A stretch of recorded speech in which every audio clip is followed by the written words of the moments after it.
다윗이 아둘람 굴 속에 들어가서 산적 두목과 같이 살았다고 하는 것에 대해서 살펴보았는데요. 그 기간이 얼마나 오랜 기간이었는지는 정확하게 알 수가 없습니다. 그 기간에 대해서는 성경에서 언급하고 있지 않기 때문에 그렇습니다. 하지만 그 기간이 얼마였든지 간에 그 기간이 정말 절망적이고 그리고 괴로운 시간을 그곳에서 보낸 것이 아니라 그곳에서 하나님의 은혜를 체험하기도 하고 또 다윗과 함께한 여러 사람들의 그 하나의 공동체를 이루어서 그곳에서 사는 가운데 어마어마한 위로와 또 그런 힘을 그곳에서 얻었을 것이라고 생각을 합니다. 시편 133편 1절 말씀에 보면 보라 형제가 연합하여 동거함이 어찌 그리 선하고 아름다운고 그랬습니다. 참 이게 참 대단한 것이죠. 우리가 혼자 있으면 외롭고 쓸쓸하고 그리고 낭망하기가 쉽습니다. 그러나 우리가 함께 모이게 되면 참 큰 힘과 위로를 얻습니다. 옆에 있는 사람들이 뭐 대단한 사람이어서가 아니고 무슨 의학 박사이고 또 심리학 박사이고 무엇인가 대단한 것을 줄 수 있는 사람이 내 옆에 있어서가 아니라 나와 같이 똑같이 부족한 사람, 나처럼 고난을 당하는 사람, 나와 똑같은 형편에 있는 그 사람들이 서로 함께 어울리게 될 때 거기서 놀라운 치유가 일어나게 되는 것을 우리가 발견하게 됩니다. 교회라고 하는 것도 역시 마찬가지인데요. 교회는 예수 그리스도를 믿는 사람들의 모임인데 교회는 세상 사람들이 생각하는 것처럼 거룩하고 뭔가 완벽하고 이 세상 사람들과는 차원이 높은 그런 대단한 사람들이 모여서 교회라고 하는 공동체를 이루는 것이 아니고 사실은 우리 모두가 다 세상 사람들과 똑같이 연약하고 똑같이 쉽게 넘어지고 쉽게 죄를 짓고 똑같이 분노하고 똑같이 이기적이고 탐욕적인 그런 성품을 가진 사람들이 모여있는 곳이 바로 교회라고 할 수가 있습니다. 그런데 그렇게 함께 모여서 하나님의 말씀을 듣고 함께 신앙생활하면서 서로가 위로하고 격려하고 넘어질 때 일으켜 세워주고 힘들고 어려울 때 같이 있어주고 눈물 흘릴 때 손을 잡아주고 정말 힘들고 어려울 때 그 옆에 가만히만 있어도 큰 위로와 힘과 능력을 얻게 될 줄로 믿습니다. 그래서 이 공동체라고 하는 것이 얼마나 중요한지 몰라요. 우리들 가운데는 공동체에서부터 멀어지려고 하는 사람들이 있습니다. 특별히 가정적으로 어려운 문제를 당할 때, 굉장히 힘들 때, 또 여러 가지 어려운 문제들을 만나게 되고 자신의 상황이 좋지 않을 때 함께 나와서 같이 신앙생활 하기보다는 사람들의 눈이 너무나도 두려워서 피하고 숨어버리고 또 공동체를 떠나고 혼자 있으려고 하는 그런 경향들이 있는데 그렇게 혼자 스스로 물러서게 되면 결국 자기 자신이 광야라고 하는 허허벌판에 혼자 서 있는 것 같은 그런 느낌을 받게 될 것입니다. 그런 곳에서는 아무런 치유가 일어날 수가 없습니다. 우리는 어디로 들어가야 되냐면 함께 모여서 함께 지내는 가운데 정말 치유가 일어나고 회복이 일어나고 또 새로운 힘을 얻게 된다고 하는 사실을 기억하면서 성경에서 우리들에게 권면하고 있는 것처럼 우리가 교회라고 하는 공동체를 이루어서 신앙생활을 해나가는 것이 정말 중요하다고 하는 사실을 우리 모두가 잘 기억할 수 있기를 주님의 이름으로 축원합니다. 오늘 본문의 말씀을 보면 아둘람 굴에서 있었던 그 다윗이 모압 땅 미스베라고 하는 곳으로 찾아갔다고 기록하고 있는데요. 모압 땅 미스베에 가서 다윗은 자신의 부모들을 그 모압 왕에게 부탁하는 이야기가 오늘 본문에 기록되어 있습니다. 왜 다윗은 자신의 부모를 모압 민족에게 부탁하게 되는 것일까요? 다윗과 모압 족속과는 무슨 관계가 있기 때문에 자신들의 친족인 유대 땅에서는 환영받지 못했던 이 다윗이 어떻게 모압이라고 하는 땅에 가서 자기 부모님들을 맡겨 놓을 수가 있었을까요? 성경을 조금 읽어보신 분이라고 한다면 이 다윗이 사실은 모압 민족의 피가 흐르고 있다고 하는 사실을 알 수 있을 것입니다. 다윗의 아버지가 누구죠? 이새. 이새의 아버지가 누구죠? 오벳. 오벳의 어머니가 누구죠?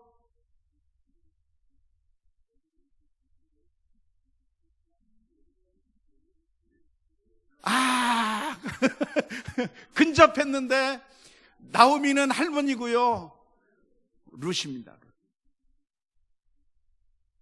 모압 여인 룻의 아들이 오벳이고 오벳의 아들이 이새고 이새의 아들이 다윗이.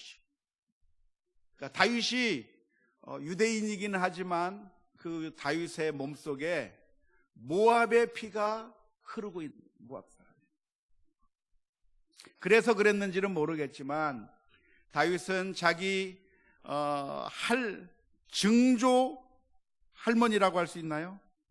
증조 할머니에 해당하는 룻의 땅으로 가서 자신의 아버지 이새와 그리고 그 가족을 맡기는 이야기가 오늘 본문에 기록되어 있습니다. 그러면서 이 다윗은 이런 이야기를 합니다. 이제 내가 하나님께서 나를 위하여 어떻게 하실런지 내가 알기까지 나의 부모가 당신들과 함께 있기를 청하나이다. 지금 부모님을 모압 민족에게 맡겨놓고 그리고 다윗은 지금 무엇을 구하러 나간다고요?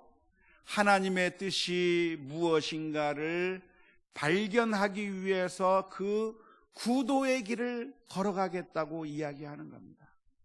하나님께서 도대체 나에 대해서 가지고 계신 계획이 무엇이고 하나님께서 나에게 대하여 가지고 있는 뜻이 무엇일까? 지금 이 다윗은 굉장히 혼란한 상황 가운데 있습니다. 왜냐하면 이 다윗이 받은 하나님의 뜻이 무엇이냐면 하나님께서 이 다윗을 이스라엘의 두 번째 왕으로 삼으시겠다고 하는 그 계획을 다윗이 이미 받은 바가 있습니다.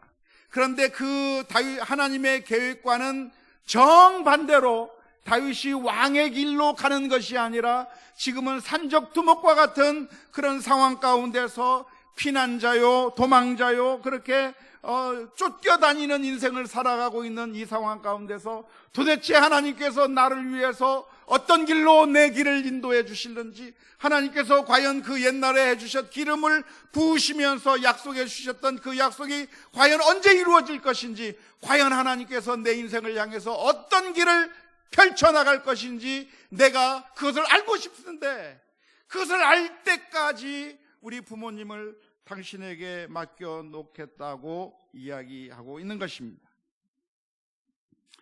오늘 우리들이 다윗에게서 배워야 할 영성이 있다고 한다면, 우리가 다윗에게서 배워야 할 점이 있다고 한다면 바로 이 점이라고 믿습니다. 다윗은 고난을 당할 때 그 고난만을 바라본 것이 아니라 하나님께서 이 고난을 통해서 도대체 어떠한 뜻을 가지고 계신가? 하나님께서 지금 나를 이렇게 도망자의 삶으로 내어 모시고 이렇게 산적 두목과 같이 살도록 그렇게 밀어넣고 계시는데, 도대체 하나님께서 내 인생을 향해서 어떤 계획을 가지고 계시고 어떤 길로 인도해 주실까 하면서 하나님의 그 뜻이 무엇인가를 알고 싶어 했다고 하는 것이 바로 이 다윗에게서 우리가 배워야 할 점이라고 믿습니다. 아프면 왜 이렇게 아픈가 하면서 그 아픈 것만 생각하는 것이 아니라, 슬프면 왜 이렇게 내 인생이 슬픈 인생인가 하면서 신세만 한탄하면서 살아가는 것이 아니라, 괴로우면 괴로운 것만 생각하면서 좌절하는 것이 아니라, 이 아픔, 이 슬픔, 이 괴로움이 이것이 우연히 온 것이 아니라 하나님에게서부터 온 것일 텐데, 하나님께서 나에게 허락해 주신 것일 텐데, 도대체 하나님께서 내 인생을 향해서 이런 고통을 주시는 그 이유가 무엇이고, 이것을 통해서 하나님께서 이루시고자 하는 뜻이 무엇이고, 이걸 통해서 하나님께서 어떠한 계획을 가지고 계시는가, 그것을 알고 싶어 했다고 하는 것이 다윗에게 있어서 아주 중요한 면모라고 말할 수가 있을 것입니다. 이 모습은 사울의 모습과는 완전히 대비되는 모습이라고 말할 수가 있겠습니다. 사울의 경우도 이러한 일이 있었는데요, 사무엘상 28장의 말씀을 보면 사울의 군대와 블레셋의 군대가 서로 전쟁을 하려고 하는 그 상황에 있었습니다. 그래서 그 순간에 사울 왕은 하나님의 뜻을 구하였습니다. 하나님, 이 전쟁이 어떻게 되겠습니까? 하나님, 이 전쟁에서 우리가 어떻게 해야만 합니까? 하면서 하나님의 뜻을 구하는 이야기가 사무엘상 28장의 말씀 가운데 기록되어 있습니다. 하지만 그 순간에 하나님께서 이 사울 왕에게 응답해 주시냐면 응답해 주시지 않는 겁니다. 제사장을 통해서 또는 선지자를 통해서 혹은 여러 가지 방법을 통해서 하나님께서 응답해 주시면 그 응답해 주신 것에 따라서 전쟁을 하기도 하고 전쟁을 하지 않기도 하고, 전쟁을 하더라도 매복했다가 할 것인지 아니면 바로 공격해 들어갈 것인지, 아무튼 전쟁을 할 때 하나님께서 응답해 주시는 대로 전쟁을 해 왔었는데, 하나님께서 전혀 응답해 주지 않는 그 상황에 이르게 되자 사울 왕은 정말 답답했어요.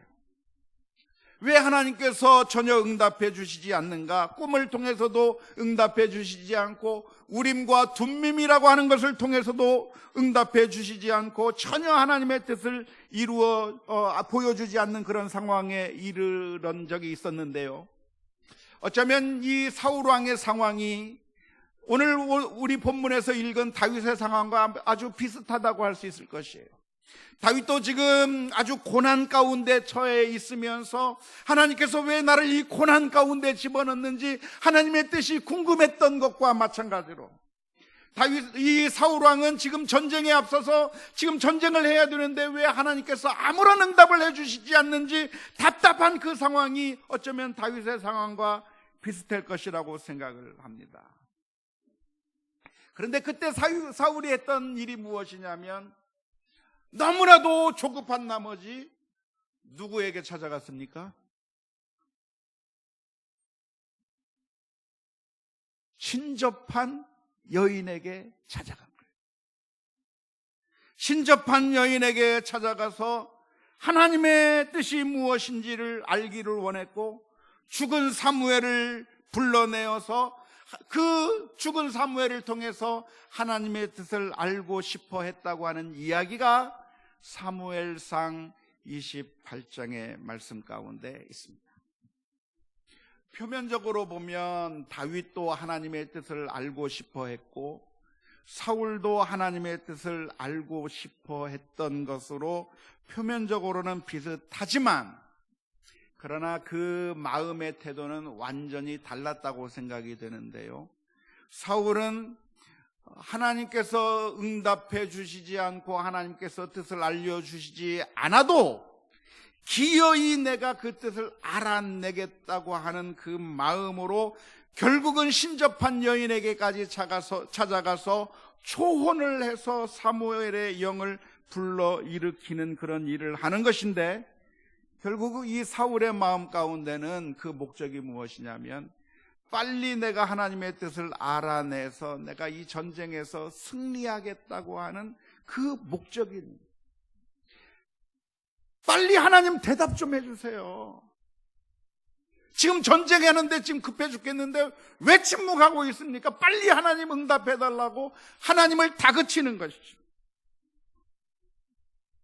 하지만 다윗은 응답하지 않으면 기다리면서 도대체 하나님의 뜻이 무엇일까 묵상하고, 하나님의 뜻을 내가 알기까지 내가 이 고난의 길을 하루 이틀이 아니라 오랫동안 할 수 있는데, 그 오랫동안 할 수도 있는 그 기간 동안에 우리 부모님을 우리 모압 땅에 맡겨놓고 정말 하나님께서 내게 응답해 주실 때까지, 하나님께서 내게 말씀해 주실 때까지 기다리고 또 기다리고 하나님 앞에서 무릎을 꿇는 그 다윗의 태도는 완전히 180도 사울과 달랐을 것이라고 믿습니다. 다윗은 하나님 앞에서 겸손하게 귀를 기울이고 하나님이 무엇을 말씀하시는가에 기다리고 있는 모습이라고 한다면, 사울 왕은 빨리 이 하나님을 이용해서 전쟁에서 승리하고 싶고 빨리 무엇인가를 알아내서 자신의 목적을 채우고자 하는 이기적인, 하나님을 수단화시켜버리는 그런 잘못이 사울에게 있었을 것이라고 믿습니다. 사울의 그런 모습들은 한두 번이 아니죠. 사울은 전쟁을 앞에 두고 하나님 앞에 제사를 드려버렸습니다. 사무엘이 오지 않는 상황 가운데서 백성들이 흩어지는 그런 상황이 이르게 되자 사울 왕은 너무나도 다급한 나머지 번제를 하나님 앞에 드리면서 전쟁을 하기를 원했습니다. 사울이 그렇게 번제를 드리려고 했던 그 이유가 무엇이냐면, 정말 하나님 앞에 예배하고 싶어서 제사를 드린 게 아니에요. 사울에게 급했던 건 뭐냐면, 하나님께 예배하는 것이 중요한 것이 아니라 전쟁에서 승리하는 게 중요한 거예요. 하나님이 그 전쟁을 위해서 사용되어야만 하고 하나님을 이용해야만 한다고 하는 그 마음으로 이 사울은 제사를 드리게 된 것인데, 아무리 종교적인 행위를 잘 한다고 할지라도 하나님을 수단화시켜버리면 그것은 제대로 된 신앙이라고 말할 수가 없을 줄로 믿습니다. 아말렉과의 전쟁에서도 마찬가지였는데요. 아말렉과의 전쟁 가운데서 얻었던 그 전리품들을 하나님께서는 다 멸절시켜버리라고 했지만 사울 왕은 그것을 남겨둡니다. 남겨두고 그래서 그걸 가지고 하나님 앞에 제사를 드리겠다고 해요. 순종이 제사보다 낫고 하나님의 말씀을 듣는 것이 수양의 기름보다 낫다고 말씀해 주시는데, 사울은 하나님을 이용해 먹기 위해서 하나님이 좋아하실 거라고 생각되는 제사만 잘 드리면 된다라고 생각한 것이 사울 왕이었다고 말할 수가 있을 것입니다. 사울이 진정으로 하나님에게 원했던 것이 있다고 한다면 그것은 하나님의 능력을 원했고 하나님의 이용 가치를 원했던 것이 사울의 모습이었을 것입니다. 하지만 다윗은 어떻게 했습니까? 지금 고난을 당하고 있지만 그 고난을 당하는 것을 빨리 헤쳐나오고 싶기는 했겠죠. 그 마음에 그런 마음이 왜 없겠어요? 빨리 고난이 끝났으면 좋겠다고 하는 마음이 있었겠지만 자신의 그 문제를 해결하기 위해서 하나님을 이용해 먹는 것이 아니라 하나님 앞에서 철저하게 무릎 꿇고 하나님의 뜻이 무엇인가를 내가 알 때까지 내가 그 구도의 길을 가겠다고 했던 그 다윗의 모습을 오늘 저와 여러분들이 기억해야 될 줄로 믿습니다. 다윗은 그래서 기다렸고 또 기다렸는데, 다윗이 기다린 것은 바로 하나님이 나의 수단이 아니라 하나님이야말로 예배의 대상이고 하나님은 경배의 대상이라고 하는 사실을 분명히 보여준 것이 기다림이라고 하는 그 과정 가운데서 분명하게 드러나게 된 줄로 믿습니다. 결국 하나님께서는 그 다윗에게 선지자 한 명을 보냅니다. 갓 선지자를 보내서 헤렛 숲 유대 땅으로 가라고 말씀해 주셨고, 그 말씀을 들은 다윗이 어디로 갑니까? 다시 유대 땅으로 들어갑니다. 유대 땅이 어디예요? 사울 왕이 두 눈 부릅뜨고 이 다윗을 잡아 죽이려고 기다리고 있던 그 유대 땅으로 하나님께서 가라 하니까 가는 거예요.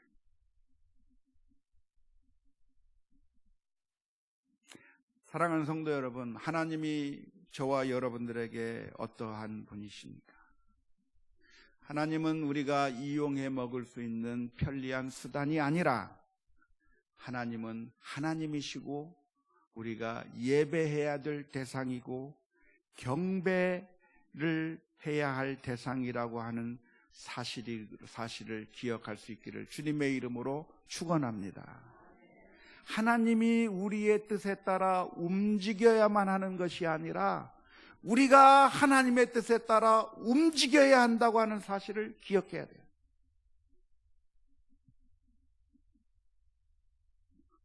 바울 사도는 하나님 앞에 기도를 합니다. 뭐라고 기도합니까? 하나님, 지금 내 몸에 육체의 가시가 있습니다.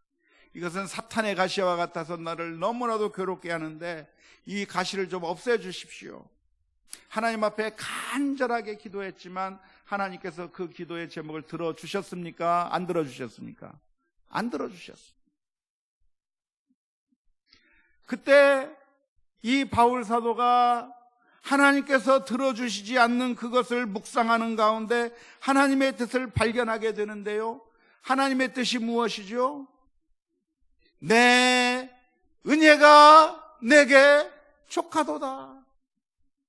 육체에 가시가 있음으로써 내 약한 것을 통해서 내 능력이 온전하여지고 오히려 겸손해지고 하나님께서 일부러 이 바울 사도에게 가시를 주셨다고 하는 그 사실을 발견하면서, 그렇습니다 하나님, 이 육체의 가시가 하나님께서 내게 주신 선물이요, 이것으로 인하여 내가 약할 때 강함이 된다고 하는 사실을 고백하면서 하나님의 뜻을 깨달은 줄로 믿습니다. 예수님도 마찬가지죠. 예수님은 겟세마네 동산에서 기도합니다. 하나님, 가능하면 이 잔을 좀 없애주십시오. 내가 이 십자가를 지지 않아도 된다고 한다면 이 십자가를 없애주십시오. 그러나 하나님께서 뭐라고 말씀하셔요? 십자가를 져라! 인류를 위하여 네가 목숨을 버리라고 했을 때 우리 주님께서 아버지의 뜻대로 되기를 원하나이다 고백하면서 하나님의 뜻에 철저하게 순종한 줄로 믿습니다. 오늘 우리들이 기억해야 될 것이 있다고 한다면, 하나님께서 우리들에게 주시는 모든 것들은 다 선물입니다. 좋은 것이든 나쁜 것이든, 기쁜 일이든 정말 절망스러운 일이든, 힘든 것, 병이든 고난이든 그 어떤 것이든 하나님께서 우리들에게 주시는 이유가 무엇이냐면, 하나님께서 우리를 위하여 주시는 것이고 우리의 영적인 유익을 위하여 주시는 것이기 때문에, 심지어 그것이 고난이라고 할지라도 그것은 하나님께서 우리들에게 주신 선물이라고 하는 사실을 기억해야 합니다. 욥에게도 고난을 주셨고 요셉에게도 고난을 주셨고 다윗에게도 고난을 주셨을 뿐만 아니라 우리들에게도 그저 편하고 좋은 길로만 인도하시는 것이 아니라 고난의 길로 우리들을 인도하실 때가 있어요. 그런데 왜 우리를 그렇게 고난의 길로 인도하시는가? 우리를 하나님께서는 온실 속의 화초로만 놔두시기를 원하지 않기 때문이네, 그렇습니다. 정말 진정으로 자기 자식을 사랑하는 자녀라고, 부모라고 한다면, 정말 지혜로운 부모라고 한다면 자녀들을 온실 속에 가두어 놓고 기르시겠습니까? 안 그렇죠?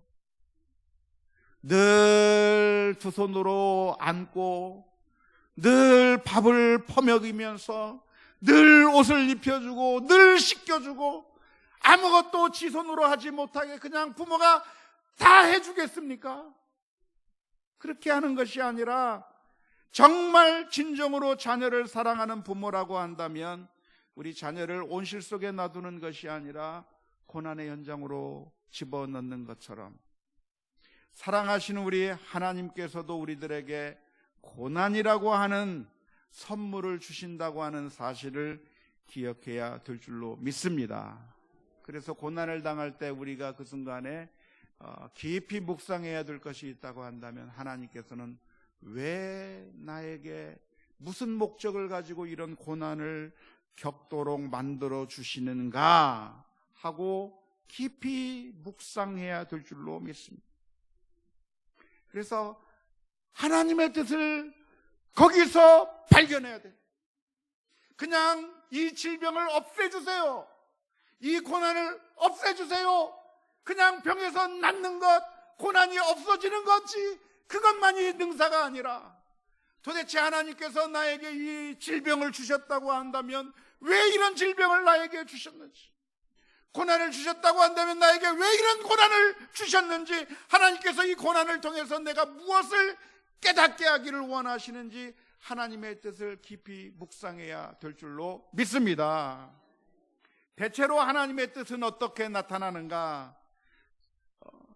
대체로 하나님께서 주시는 모든 그 상황들에서의 하나님의 뜻은 첫째로 어떠한 상황 가운데서도 절망하지 않고 오히려 기뻐하고 기도하고 오히려 감사하도록 만들기 위해서 우리들에게 이러한 일을 주시는 줄로 믿습니다. 하나님의 뜻이 무엇입니까? 데살로니가전서 5장 16절에서부터 18절의 말씀에 기록한 것처럼 항상 기뻐하라, 쉬지 말고 기도하라, 범사에 감사하라, 이는 그리스도 예수 안에서 너희를 향하신 하나님의 뜻입니다. 고난 가운데서 이러한 하나님의 뜻을 발견해야 될 줄로 믿습니다. 뿐만 아니라 하나님의 뜻은 무엇입니까? 힘들고 어려운 상황 가운데서도 오히려 사랑으로 이웃에게 사랑을 베풀고 심지어 원수까지도 용서하라고 하는 것이 하나님의 뜻이에요.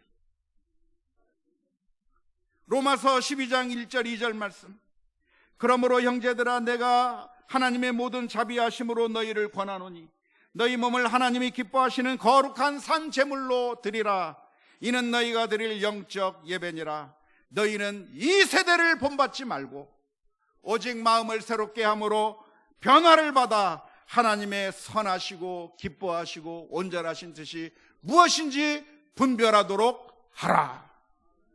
고난 가운데서 우리가 발견해야 될 하나님의 뜻, 하나님의 온전하신 뜻이 무엇인가? 이 세대를 본받아서 이 세상 사람들이 행하는 대로 행하는 것이 아니라 하나님께서 우리에게 보여주신 사랑의 방법으로 원수까지도 사랑하는 방법으로 반응하게 만드는 것이 하나님의 뜻인 줄로 믿습니다. 그래서 이 묵상을 하고 묵상을 했던 다윗은 사울에게 원수를 갚을 수 있는 그 순간에 원수를 갚았습니까? 원수를 갚는 것이 아니라 오히려 용서하고 자신을 죽이기 위해서 달려온 그 사울왕을 살려보내는, 이 세상 사람들의 방법대로 산 것이 아니라 하나님께서 원하시는 그 뜻을 발견한 줄로 믿습니다. 뿐만 아니라 하나님의 뜻이 무엇입니까? 하나님의 주권을 인정하고 하나님을 찬양하는 것이 하나님의 뜻일 것이라고 믿습니다. 고난 가운데서 절망하고 고통스러워하는 것이 아니라, 절망한 가운데서 좌절해버리는 것이 아니라, 나에게 이런 일을 주신 그 하나님을 영원히 찬송받으실 하나님으로 인정하고 하나님 앞에 찬송하는 것이 하나님의 뜻입니다. 욥의 경우 어떻게 했습니까? 욥기 1장 20절에서부터 22절 말씀에 보면 이렇게 기록합니다. 욥이 일어나 겉옷을 찢고 머리털을 밀고 땅에 엎드려 경배하며 이르되, 내가 모태에서 알몸이 나왔사온즉 또한 알몸이 그리로 돌아가올지라. 주신 이도 여호와시요 거두신 이도 여호와시오니 여호와의 이름에 찬송을 받으실지니이다 하고, 이 모든 일에 욥이 범죄하지 아니하고 하나님을 향하여 원망하지 아니하니라. 고난 가운데서도 하나님의 섭리를 기억하고 찬양하는 것이 하나님의 뜻이라고 하는 사실을 발견해야 될 줄로 믿습니다. 뿐만 아니라 고난 가운데서 더욱 하나님을 신뢰하고 의지하는 것이 하나님의 뜻입니다.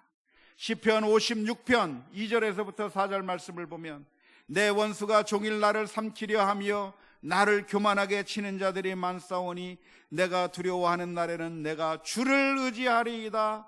내가 하나님을 의지하고 그 말씀을 찬송하올지라. 내가 하나님을 의지하였은즉 두려워하지 아니하리니 혈육을 가진 사람이 내게 어찌하리까. 고난 가운데서 하나님의 뜻이 무엇인가? 세상 사람들을 두려워하는 것이 아니라 하나님을 더욱더 신뢰하고 의지하는 것이 하나님의 뜻이라고 하는 사실을 우리가 고난받을 때 이러한 하나님의 뜻들을 묵상하고 발견할 수 있기를 주님의 이름으로 축원합니다. 오해하지 마십시오. 그러니까 우리가 지금 만나는 그 모든 것들을 다 결정론적으로 생각해도 좋다고 말씀드리는 것이 아닙니다. 결정론이라고 하는 것이 있는데요, 결정론이라고 하는 것은 뭐냐면 이미 다 정해져 있고 이미 다 셋업 다 돼 있기 때문에 결국은 내가 무슨 짓을 한다고 할지라도 신의 뜻에 의해서 결정된 대로 움직이는 것이기 때문에 내가 무슨 일을 해도 아무 소용이 없다고 생각하는 것이 결정론입니다. 이러한 결정론적인 사고방식에 따라 사는 사람들이 누구냐면 주로 이슬람 교도들이 그런 모습을 많이 보입니다. 이슬람 교도들이 많이 하는 말이 무슨 말이죠? 인샬라라고 하는 말을 많이 해요.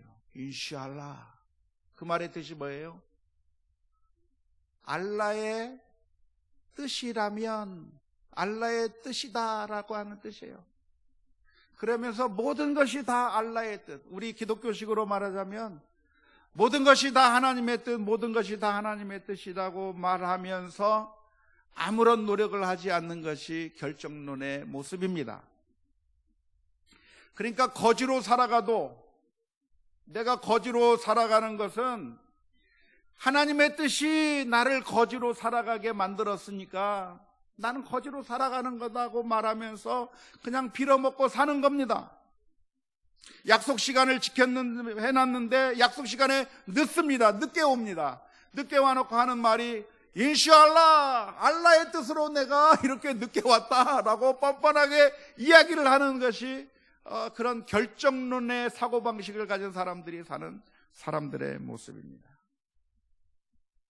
하나님께서 우리들의 삶 가운데서 고난도 주시고 아픔도 주시고 그리고 여러 가지 일들을 우리들에게 해주시기 때문에 그 상황 가운데서 우리가 하나님의 뜻이 무엇인지 묵상하고 그리고 하나님의 뜻이 무엇인지를 분별하라고 말씀을 드렸지만, 이 이야기는 그러니까 모든 게 다 하나님의 뜻이니까 결국은 하나님께서 나에게 이런 고난도 주시고 하나님께서 결국 나에게 이런 일을 당하게 만드셨으니까 그냥 될 대로 되라, 그냥 나는 아무 상관없고 그냥 하나님께서 하시는 대로 그냥 끌려다닌다라고 하는 마음으로 살아도 좋다고 말씀드리는 것이 결단코 아닙니다.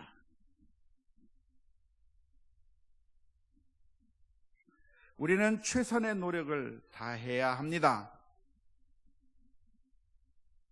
왜냐하면 하나님의 섭리와 인간의 자유의지가 서로 배타적인 것이 아니라, 상충되는 것이 아니라, 우리는 100% 완벽한 자유의지를 가지고 살아가는 사람들이기 때문에 그렇습니다. 100% 하나님의 섭리와 계획 가운데 모든 것이 진행되고 있지만, 동시에 100% 나의 힘과 노력과 내 모든 그 수고로 말미암아서 모든 것들이 운명이 바뀌어질 수 있기 때문에 그렇습니다. 그래서 100% 내 노력으로 이 모든 것을 다 이루었다 말해도 괜찮고, 100% 하나님의 뜻으로 다 된 것이라고 말해도 될 만큼 우리가 하는 모든 일들은 다 100% 하나님의 은혜이면서 동시에 100% 우리의 힘과 노력으로 된 것이라고 말할 수가 있는 거예요. 병에 걸렸다고 한다면, 하나님께서 나로 하여금 병에 걸리게 해주셨나 보다, 이건 하나님의 뜻인가 보다 하면서 그냥 방치하고 있어도 괜찮다고 하는 말씀을 드리는 것이 아니에요.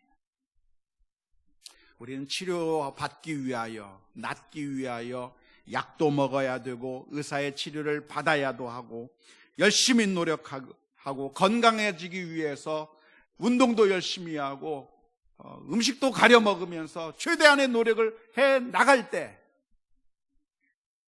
우리의 병은 또 치료될 수 있는 것이고, 그러나 그 모든 것들이 우리의 노력으로만 된 것이 아니라 100% 하나님의 은혜 가운데 이루어지는 것이라고 하는 이런 아주 오묘한 그 진리를 깨달아야 될 줄로 믿습니다. 공부하는 것도 마찬가지예요. 누가 좋은 대학 갑니까? 누가 좋은 성적을 거둡니까? 하나님께서 잘 해주시면 내가 1등을 하고, 하나님께서 나로 하여금 꼴찌 만드시기 원하시면 내가 꼴찌하고, 그렇게 편하게 마음 먹고 살 것이 아니고, 내가 열심히 공부하면 성적이 오르는 거예요. 내가 열심히 하지 아니하면 성적이 안 나오는 거예요. 장사도 마찬가지예요. 하나님께서 나에게 부자 되게 만들어 주시려면 언젠가는 그냥 부자 만들어 주시겠지. 하나님께서 부자 안 만들어 주신다고 한다면 내가 아무리 노력해봤자 나는 가난하게 살 수밖에 없어. 그냥 모든 것이 하나님의 뜻에 달렸으니까 그냥 하나님의 뜻대로 사는 것이지 라고 말할 것이 아니라, 우리가 노력하면 노력할수록 좋은 결과가 나오는 것이고, 다른 사람보다도 더 신경을 더 많이 쓰고 더 많이 노력을 하고 더 노력을 하게 된다면 좋은 결과를 가져오는 것이 당연한 것이지, 그냥 우리가 될 대로 되라 하나님의 뜻이라고 한다면 언젠가는 이루어지겠지, 그렇게 안일한 태도로 살아가서는 안 될 줄로 믿습니다. 복음을 전하는 것도 마찬가지. 복음을 전하는 것도 하나님께서 마음을 열어주시지 않으면 복음이 전달될 수가 없습니다. 우리가 사랑하는 우리 가족들에게 예수님의 사랑을 전달하고 싶어도 하나님께서 열어주시지 않으면 아무리 노력해도 안 됩니다. 하지만 그 말은, 그러니까 내가 노력해봤자 아무 소용이 없다고 하는 것을 의미하는 것이 결단코 아닙니다. 우리는 기도하면서 하나님, 어떻게 하면 복음을 제대로 잘 전할까? 내가 이 복음을 전하기 위해서 정말 세심한 주의를 기울이고 연구를 하고, 어떻게 하면 예수 그리스도의 사랑을 전하기 위해서 정말 내가 전하는 그 말 한마디 한마디를 통해서, 아니 내가 보이고 있는 그 행동 하나하나를 통해서 내가 복음을 잘 전하기 위한 그 노력을, 최대한의 노력을 해야만 당연할 줄로 믿습니다. 하나님의 뜻을 발견하는 것은, 고난 가운데 우리가 하나님의 뜻을 발견하는 것은, 그것은 의미 있는 일이고, 때때로 그 고난 가운데서 하나님의 사랑과 하나님의 선하신 계획들을 발견해내는 것은 당연할 것입니다. 하지만 그렇다고 해서 어차피 하나님께서 내 인생의 문제를 해결해 주실 때가 되면 해결해 주시겠지 하고 그냥 아무런 노력도 하지 않고 운명론적처럼, 결정론자들처럼 그렇게 살아가는 것은 바른 태도가 아니라고 하는 사실을 분명하게 기억해야 될 줄로 믿습니다. 다윗은 어떻게 했는가? 다윗은 사울과는 달리 하나님의 뜻이 무엇인가를 묵상했고 그 뜻을 알기까지 하나님 앞에 무릎을 꿇었습니다. 그리고 기다렸습니다. 하지만 그 기다린 것으로만 끝난 것이 아니라 정말 자신이 처한 그 상황 가운데서 최대한의 노력을 하면서 하나님께서 맡겨주신 그 사명의 현장에서 나를 훈련시켜서 그 수많은 고통받는 사람들의 억울한 문제들을 풀어주고 그들의 여러 가지 문제들을 해결해 주면서 거기서 왕의 수업을 받게 하신 하나님의 뜻을 깨닫고 거기서 왕의 수업을 해나갔고요. 블레셋의 병사들이 와서 전쟁을 했을 때는 나가서 블레셋 민족과 싸워서 이기기도 하고 그 순간순간 모든 순간에 최선을 다해서 하나님께서 나에게 맡겨주신 그 자리에서 최선의 노력을 다하다가 결국은 하나님께서 그에게 더 큰 사명을 맡겨주실 때 이스라엘 민족의 위대한 왕으로 탄생할 수 있었다고 하는 사실을 저와 여러분들이 분명하게 기억할 수 있기를 주님의 이름으로 축원합니다.